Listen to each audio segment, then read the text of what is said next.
Hi, how you doing? This is going to be a short video because I'm on my phone and I'm holding it at arm's length, and to be perfectly honest with you, my arm's a bit tired, so I'm not going to do this for very long. I just wanted to talk briefly about The Last Kingdom. The first episode was on TV last night, and I know there's been a lot of fuss about it recently. If you're part of the human community or the reenactment community, then you'll have known that this was coming. They've been advertising for extras for an awfully long time. I was asked if I was interested. Not, to be honest with you. It's not my kind of thing.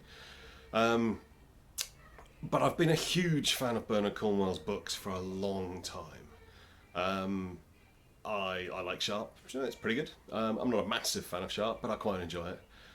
The Arthurian trilogy I thought were fantastic, and I've really enjoyed his Viking saga, the books following Uhtred. So when I heard originally they were making this into a series, I was both very excited and a little nervous because they could easily mess it up. So when I sat down to watch it last night, I was in two minds. I've not really watched the trailers, and I've purposefully tried very hard not to make any decisions or come to any conclusions based on the snippets I've seen. I wanted to judge it off the back of the programme itself. And to be honest, I'm glad I did. Because I really enjoyed it.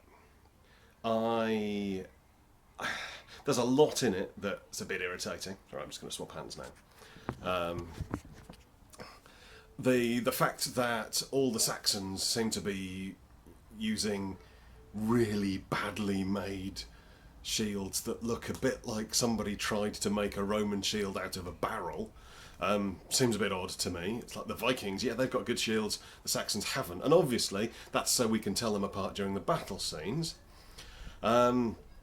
The clothes and the armour, oh god, that's so annoying.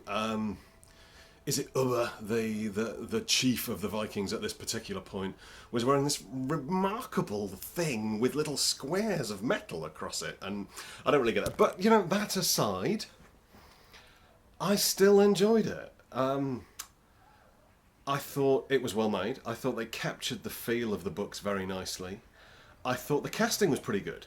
The pictures I'd seen of the guy that they've cast in the role of Uhtred, Uhtred the adult, not Uhtred the child, I was really dubious. They'd managed to photograph him or pick stills in such a way that made him look, well, a bit like Orlando Bloom from Pirates of the Caribbean, and I was trying very hard not to be disappointed by that, but I really was quite disappointed by that.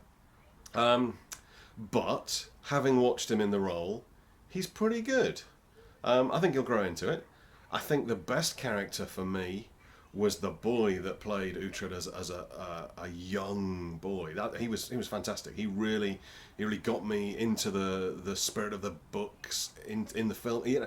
He did something that kind of, I don't know, he captured it in a really nice way.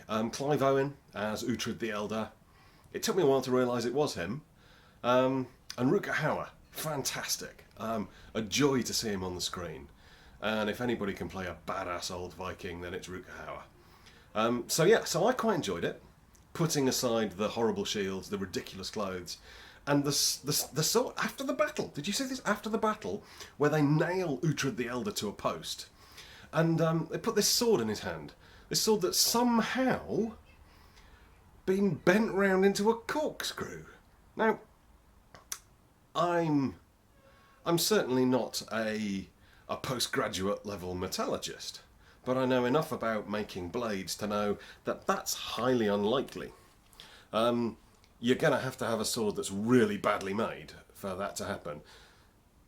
But in a way, it's going to have been really badly made very specifically. You couldn't have hardened it at all.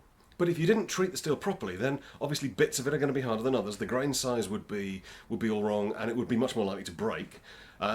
So obviously, when they finished making that sword, they'd finished forging out the blade, they'd have had to normalise and anneal the steel in order for it to bend like that, without bothering to harden it. And if they'd hardened it, it would have just snapped. So that was probably my biggest bugbear. But even with that, I really enjoyed it. So if you haven't watched it, do. try and set aside your suspension of disbelief, because there are a few things in it that will irritate the hell out of you if, like me, you've got a little bit of knowledge about arms and armour and fighting. But don't worry about it. Watch it anyway. The characters are good, the story's good, the casting's good, the cinematography's good, the whole thing's great. I don't think it's going to go down as an absolute historical classic like the early Pride and Prejudice with Colin Firth. But it's certainly better than some of the other stuff that's been done around that area. The film Arthur, for example. The less said about that, the better. Anyway, I've said enough now, so I'll speak to you soon. Take care, guys.